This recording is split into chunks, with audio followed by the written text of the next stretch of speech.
Cette année, en fait, on a repris l'Amérique, donc comme le festival du court-métrage. Après, on l'a décliné selon les lieux. Donc, on a le grand chapiteau qui est réservé plutôt à l'ambiance festive, avec les concerts, le spectacle vivant. On a aussi le bar à thème qui est juste à côté. Là, c'est un espace un petit peu plus cosy, chaleureux, où on peut un peu plus discuter.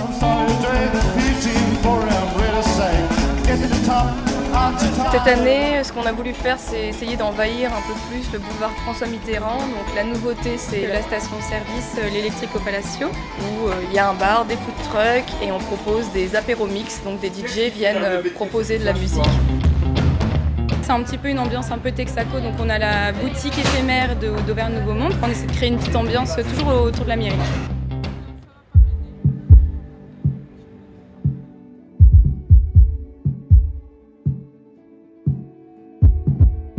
Mais vraiment tous les âges, parce que c'est aussi le festival du court-métrage qui fait venir les gens à l'Electric Palace. Donc il y a des personnes, je dirais, de 40 à 50 ans, mais il y a très bien aussi des jeunes de 16, ouais, je dirais que c'est de 16 à 60 ans.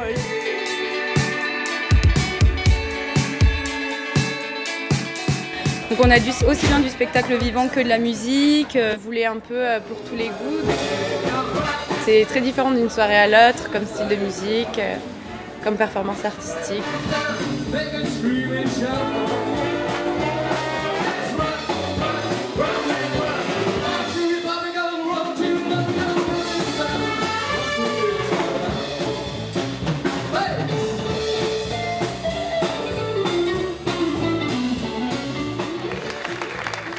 Le 1er mai 2004 naissait à la Croix-Rousse l'idée d'un ministère des rapports humains.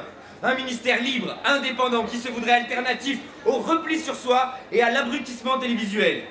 Le ministère des rapports humains a décidé d'engager un dispositif d'expérimentation en termes de rapports humains. Ce dispositif, c'est le crieur public. C'est moi. Tous les soirs, donc là je viens de le faire sous le chapiteau, je crie les messages des gens au nom du ministère des rapports humains. Bisous d'un inconnu.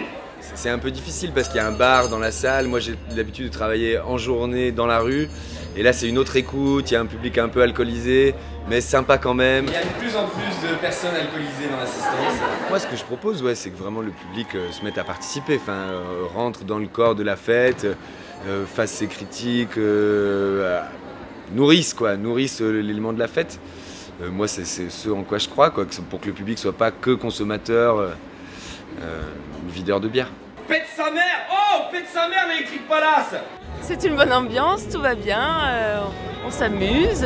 C'est bien, c'est multigénérationnel. C'est super, encore un super festival cette année, comme tous les ans.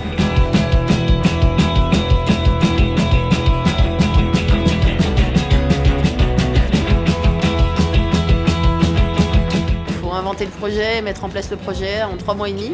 Comme c'est un master, donc management des activités culturelles et audiovisuelles, on est rentré en septembre, donc dès septembre on s'est mis dedans. On est 25 étudiants environ, répartis en 4 équipes, donc communication, technique, partenariat et production. C'est notre petit cas pratique, ma foi, fort sympathique et fort instructif, puisque du coup pendant 9 jours, on se fait toutes les étapes de l'organisation d'un événement culturel.